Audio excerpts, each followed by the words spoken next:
কি দরকার? জামাইয়ের আছে, বাপের আছে। মেয়েদের আগে পরিবার কনভিন্স করতে হয়, মেয়েদের আগে মানসিকতা তৈরি করতে হবে আমি পারি, আমি পারবো এবং আমাকে পারতেই হবে।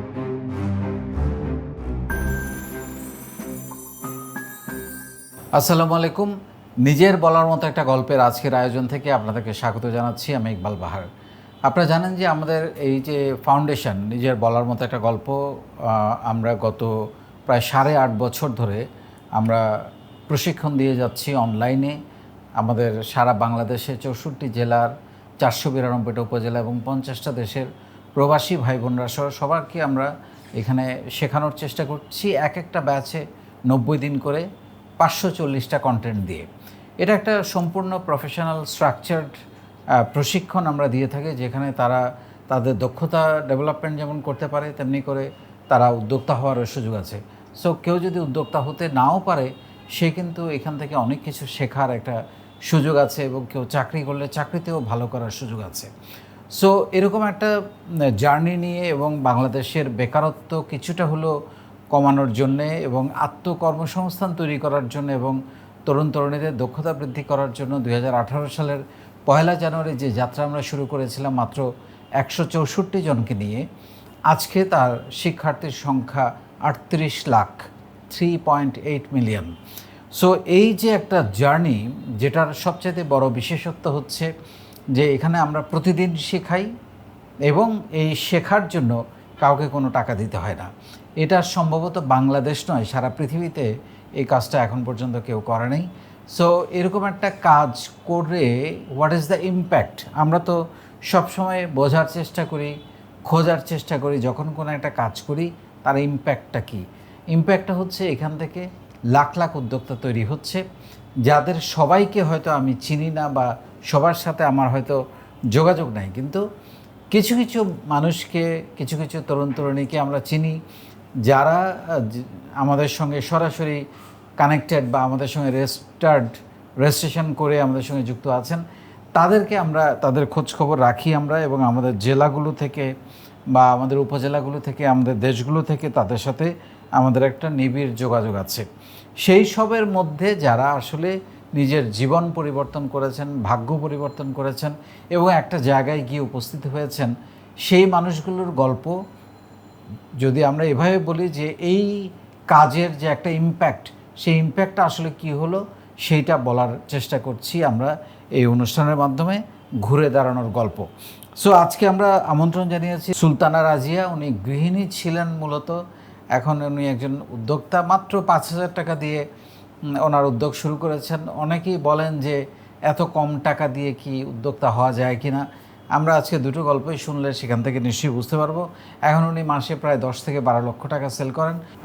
সুলতানা রাজিয়া আপা, আপনাকে স্বাগত জানাচ্ছি। কেন, কখন মনে হলো আপনার মধ্যে যে আমার নিজের একটা পরিচয় তৈরি করা দরকার, আমার উদ্যোক্তা হওয়া দরকার? আপনি তো একদম পুরোদস্তার একজন গৃহিণী ছিলেন। আমি পুরোদস্তের একজন গৃহিণী ছিলাম। ফার্স্ট অফ অল, আমি মাথায়ও আসেনি কোনো দিন যে আমি কিছু করব বা আমি কিছু করতে পারি, এই জিনিসটাই আমার কোনো সময় মাথায় আসেনি। আমাকে কিছু করতে হবে এটাও আমি কখনো চিন্তাও করিনি। তো এভাবে যখন জীবন চলছিল, জীবনে একটা পর্যায়ে এসে আমার বিয়ে শাদী হয়ে যায়, বাচ্চা হয়ে যায়। বাচ্চা হওয়ার পর আমার সংসার লাইফ সুন্দর মতোই চলছিল, কিন্তু একটা টাইমে এসে হয়তো কিছু সিকোয়েন্স এমন এমন মানে আমার হিতের বিপরীতে হওয়াতে আমি নিজেও চিন্তা করলাম যে আমার প্রথম থেকে একটা ইয়া ছিল যে আমি নিজের যোগ্যতা প্রমাণ করার একটা ভিতরে ইন্সপিরেশন ছিল, কিন্তু সেটা আমার কখনোই নিজে থেকে জাগ্রত হয়নি। আমি আপনার মোটিভেশনাল স্পিচগুলো শুনতাম এই ফাউন্ডেশনে যুক্ত হওয়ার আগে থেকেই। ওকে, আপনি কিন্তু আগে থেকেই মোটিভেশনাল স্পিচগুলো আমি যখন ফেসবুক, ইউটিউব স্ক্রল করতাম তখন এগুলো আসতো। তখন আপনার এই কথাগুলো আমার মাথায়, আমি মোটিভেশনাল স্পিচ শুনতাম নিজেকে উদ্দীপ্ত করতে, কিছু করার জন্য নয় আসলে। নিজেকে উদ্দীপনা এভাবে সৃষ্টি করতাম যে আপনার মোটিভেশনাল স্পিচগুলো শুনতাম। এর পরবর্তীতে এসে দেখলাম যে একটা নিজের বলার মতো গল্প, ফাউন্ডেশনের নামটাই প্রথমে আমার ভালো লাগে যে আমি আমার গল্পটা বলতে চাই। এখানে আমার গল্প বলার ক্ষেত্রে এখন তো নিজের যোগ্যতা তৈরি করতে হবে। তো আমার বড় ছেলেটা হাফেজি পড়তো, তো ওর পাঞ্জাবি কিনতে হয়তো আমার অনেক বেশি বেশি দামে। তো আমি চিন্তা করতাম এই পাঞ্জাবিতে এমন কি বা আছে এখানে আমাকে এত দাম দিয়ে কিনতে হচ্ছে, আমি কি এটা বানাতে পারি না? তো আমি ছেলেকে একসময় বললাম। তারপর আমাদের চিটংয়ের অনেকেই ব্যবসা বাণিজ্যিক এলাকা, যেহেতু অনেকেই ব্যবসা বাণিজ্য করছে। তো পরবর্তীতে চিন্তা করলাম যে আমি এই পাঞ্জাবিটা বানাতে চাই। ওকে। তো এখানে আপনার পরবর্তীতে আমি এই ফাউন্ডেশনে এনি হাউ জয়েন হলাম, রেজিস্ট্রেশন করলাম, সব কিছু করলাম এবং আপনার যে সেশনগুলো আছে ওই সেশনগুলো আমাকে নিজেকে জানার এবং বোঝার আমাকে একটা জগৎ তৈরি করলো আমার, যেটাকে আমার নিজের কনফিডেন্স লেভেল বাড়লো। আমি চিন্তা করলাম শুরু করি।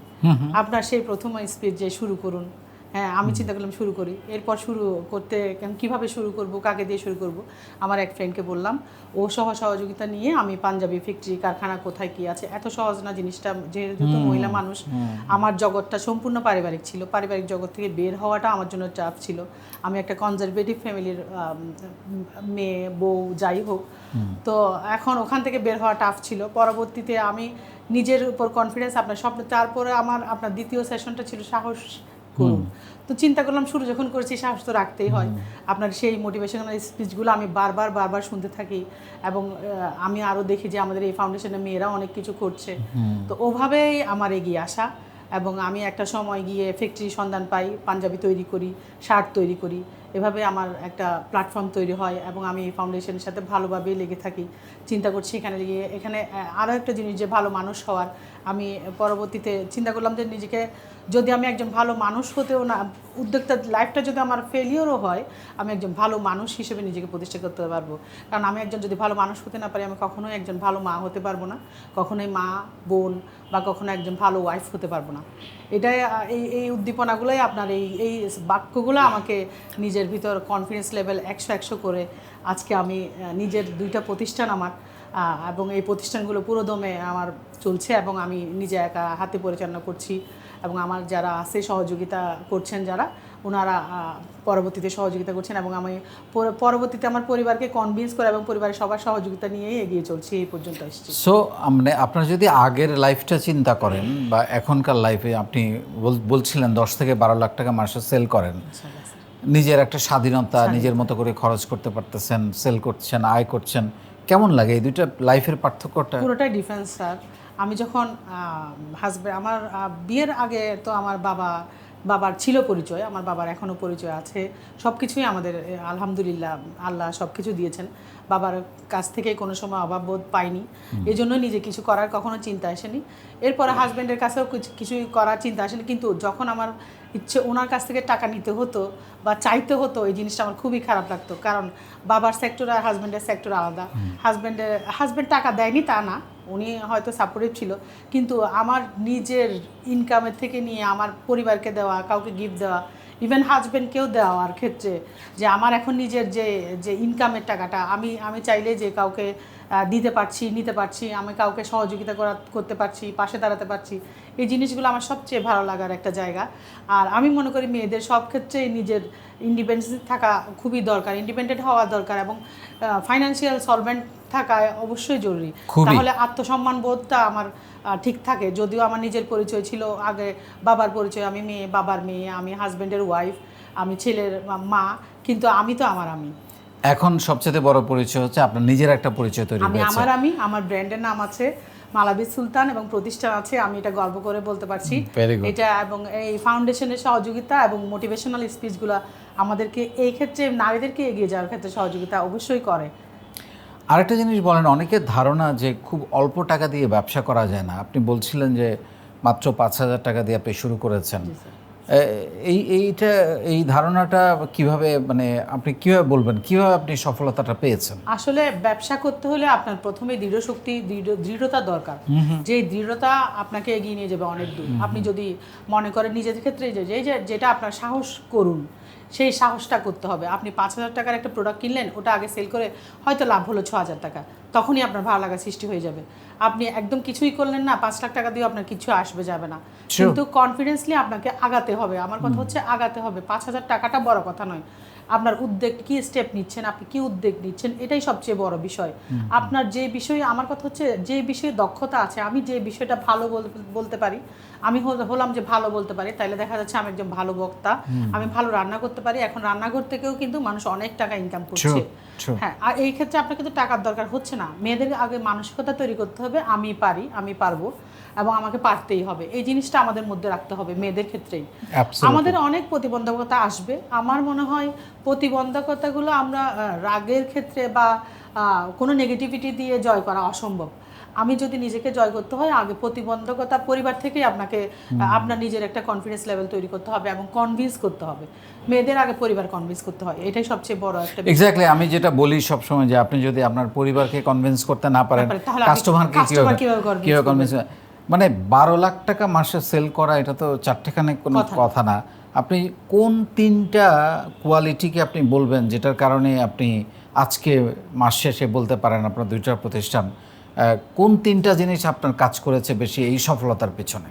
ফার্স্ট অফ অল আমি মনে করি যে এখানে আমার দৃঢ় পরিশ্রম, একে তো পরিশ্রম এবং লেগে থাকা এবং নিজের ব্যবসাটা দক্ষতার সাথে পরিচালনা করা, চোখ কান খোলা রেখে মেয়েদেরকে আগাইতে হয়, এক কথা এটা। দ্বিতীয় কথা হচ্ছে প্রোডাক্টের ক্ষেত্রে আমি চিন্তা করি ভালো প্রোডাক্ট, আপনার সেবামূলক, আপনাকে প্রথমে কাস্টমারের ক্ষেত্রে সেবাটা দেওয়ার ক্ষেত্রে মানসিকতা থাকতে হবে যে আমি কাস্টমারকে টাকা বিনিময়, তো সব কিছুর বিনিময়ে ব্যবসা হয়, বিনিময়টা হচ্ছে ঠিক আছে, কিন্তু বিনিময়ের প্রেক্ষিতে আমি যেন অসৎ হয়ে না যাই, আমি কাস্টমারকে ঠকিয়ে লাভজনক একটা ব্যবসা প্রতিষ্ঠান দাঁড় করাবো, এই চিন্তা আমার কখনোই দাঁড়াবে না, আলটিমেটলি দাঁড়াবেও না। এটা নিয়ে কতদূর আগানো যায়? আমার কথা হচ্ছে হয়তো আপনি বেশি প্রফিট করলেন, এক সময় গিয়ে দেখা যাচ্ছে ওই কাস্টমার, তার মানে কাস্টমারকে প্রায়োরিটি দিতে হবে, কাস্টমার প্রায়োরিটি দিতে হবে এবং কোয়ালিটি লেভেল আপনার এক্স্যাক্টলি কোয়ালিটি লেভেল রাখতে হবে। 3 নাম্বার, তদুপরি আপনাকে বিজনেস ম্যানেজমেন্ট বিষয়টা, কোন সময় কোন জিনিসটা, কোন প্রোডাক্ট, কোন উপযুক্ততা অনুযায়ী আপনি পদক্ষেপ নিচ্ছেন,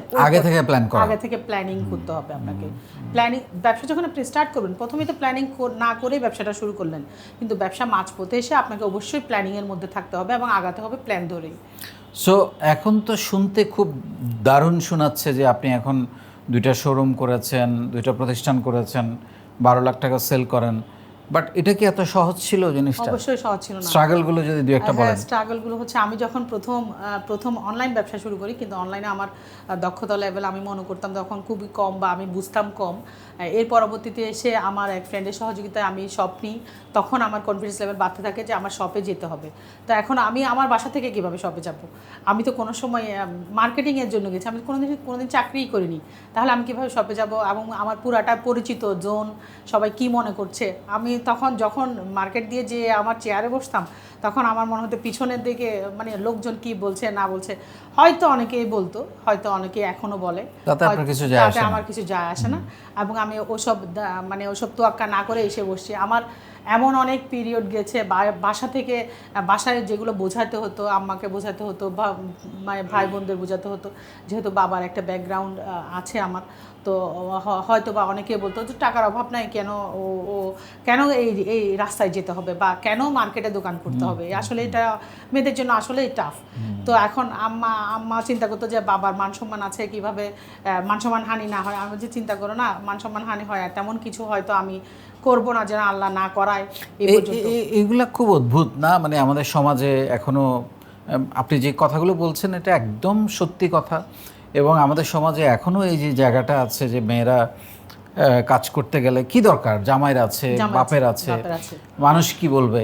কিন্তু আলটিমেটলি আপনি যখন সফল হচ্ছেন, যখন আপনি একটা জায়গায় চলে যাচ্ছেন, তখন আবার তারা এসে বলতেছে আরে তুমি তো খুব ভালো করতেছো, আমাদেরকে একটু শেখাও। এখন আমাদের পুরো গ্রামে, আমি একটা উপজেলা শহরে দোকান, কিন্তু আমার 2টাই শপ, কিন্তু আমার উপজেলা শহর। উপজেলাতে ব্যবসা করা মেয়েদের জন্য অনেক টাফ। তো প্রথম মেয়েরা বলতো মেয়ে মানুষ কাজ করতেছে, অনেক সময় আমাকে দেখে আমার শপের বাইরে মেয়ে মানুষই আমাকে তাকায় থাকতো যে কেমন কি না কি, এটা কি সত্যি কি মেয়ে কি চেয়ারে বসে সেল করতেছে। তো তখন মনে হতো যে না, আমি যে আসেন আর এসে দেখেন, মেয়েরা তো চাকরি করছে, ব্যবসা করতে পারি, ব্যবসা করাটা যদিও টাফ। সো আপনার প্রোডাক্ট কি কি একটু শুনি, সবাই জানো। আমার প্রোডাক্ট মেইনলি ছিল পাঞ্জাবি শার্ট, লুঙ্গি, গামছা, এগুলো আমার প্রোডাকশনে আছে। আর বেসিকলি আমার উপজেলা শহরে এমন একটা আলহামদুলিল্লাহ এমন একটা ভাইব চলে আসছে, মেয়েদের এমন একটা চাহিদা ডিমান্ড পূরণ করতে গিয়ে আমি আমার সবগুলোকে লেডিসে পরিণত করতে হয়েছে, যার কারণে আমার স্টিচ, আনস্টিচ, পাকিস্তানি, ইন্ডিয়ান সব ধরনের লেডিস আইটেম আমার কাছে এটা মানুষের মানুষের ডিমান্ড। ডিমান্ডের কারণে কোনো ভুল ব্যবসা করতে গিয়ে এখন মনে হয় যে আমার এই ভুলগুলো করা উচিত হয়নি? হ্যাঁ, এটাতে আমার যে ভুলগুলো প্রথমে ছিল যে প্ল্যানিং, আমি যেটা বললাম যে প্ল্যানিং না করার কারণে আমার ব্যবসা প্রথম পাঞ্জাবিতে প্রোডাকশন, আমি অনেকগুলো পাঞ্জাবি প্রোডাকশন করে ফেলি, যেটা আমার অজ্ঞতার কারণে, যেটা আমার অ্যানালাইসিস আমি করতে পারিনি, মার্কেট অ্যানালাইসিস, ডিজাইন, কাপড় কেমন ধরনের মার্কেট চলবে, এই ধরনের অ্যানালাইসিস আমার ব্যাকগ্রাউন্ড বিজনেস না থাকায় বা আমি হয়তো এত কিছু ফোকাস না করার কারণেই আমি অনেকগুলো পাঞ্জাবি প্রোডাকশন করে ফেলি, যে পাঞ্জাবি প্রোডাকশন আমার প্রায় 5 থেকে 6 লক্ষ টাকা আমার আটকে যায়, প্রোডাক্টগুলো আটকে যায়, এগুলো সেল হয় না। তো তখন দেখা যাচ্ছে যে আমি ক্রাইসিসের মধ্যে, ফাইন্যান্সিয়াল ফান্ডিং ক্রাইসিসের মধ্যে পড়ি। ওই ফান্ডিং, একজন মেয়ে মানুষকে ফান্ডিং কেউ সহজে এত করতে চায় না, যে পারবে কি পারবে না। হ্যাঁ, তখন দেখা যাচ্ছে আমি ফান্ডিং ক্রাইসিসটা আমি উঠতেই আমার মানে সময় লেগে যাচ্ছিল, বা কেউ কনফিডেন্স নিতে পারছিল না, আমাকে আমার সফলতাটা দেখিয়ে তারপর ফান্ডিংটা করতে হচ্ছিল।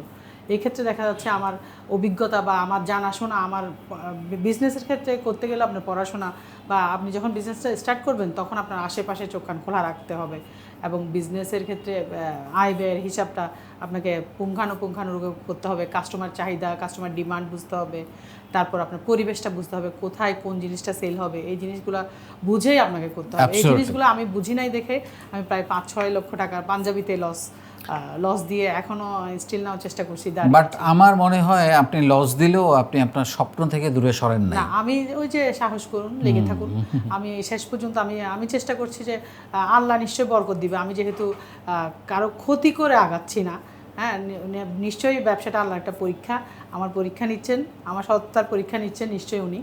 আমার সব কিছুতে তোয়াক্কাল তো আল্লাহ করেই আমি চেষ্টা করি যে বিজনেসটা দাঁড় করাতে। আমি মেয়ে মানুষ যখন এত দূর আসতে পেরেছি, আমার মনে হয় যে আমি পারবো, এই জন্য আমি পারবো, এটাই হচ্ছে সবচেয়ে বড় শক্তি।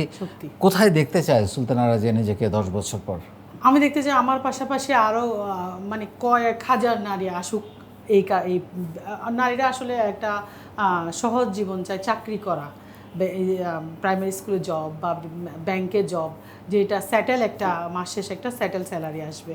ব্যবসার ক্ষেত্রে আগাতে চাই খুব কম, ব্যবসাটা একটা প্যারাদায়ক, আর আমাদের উদ্যোক্তা হিসেবে নিজেকে প্রতিষ্ঠিত করে রাখাটাই, চলমান রাখাটা অনেক বড় একটা বিষয়, কারণ চড়াই উচ্চাই ব্যবসা আসে, আপনার ব্যবসা সবসময় স্মুথ যায় না, আমাদেরও স্মুথ যাচ্ছে না বা যায় না, কিন্তু তারপরও আমি ইনশাল্লাহ আমি মনে করি যে মেয়েরা এগিয়ে আসলেই পারবে, আর ছেলেরা ব্যবসা করে, এটা আমাদের হচ্ছে প্রাথমিক একটা ধারণা, আমাদের পারিপার্শ্বিক অবস্থা যে পুরুষতান্ত্রিক সমাজ যেহেতু আমাদের, তো সেক্ষেত্রে ছেলেরা বিজনেস করবে, রিস্ক নিবে ছেলেরা, মেয়েরা কেন রিস্ক নিবে? এত রিস্ক নিয়ে এই টাকাটা যদি লস হয় তাহলে কোত্থেকে উঠে আসবে?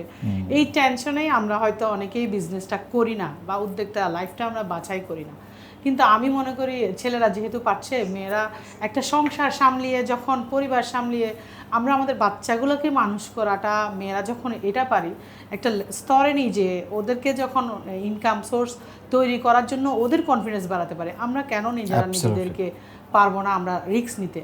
আমি মনে করি ছেলেদের চেয়ে আমরাই রিস্ক নিতে পারি বেশি, কারণ আমাদের মেয়েদের ধৈর্য, আল্লাহই ধৈর্য দিয়েছেন বেশি। আমরা যখন একটা বাচ্চা জন্ম দিই তখন এত কষ্ট সহ্য করতে পারি, তাহলে ব্যবসার কষ্টটা কেন আমরা সহ্য করতে পারি? অ্যাবসলিউটলি, কোনো সন্দেহ নেই। অনেক অনেক ধন্যবাদ, আমার খুবই ভালো লেগেছে দুজনের গল্প শুনে। আমি চাই আপনারা আরও বড় হন, 3,000 থেকে 30,000 মানুষের কর্মসংস্থান হোক।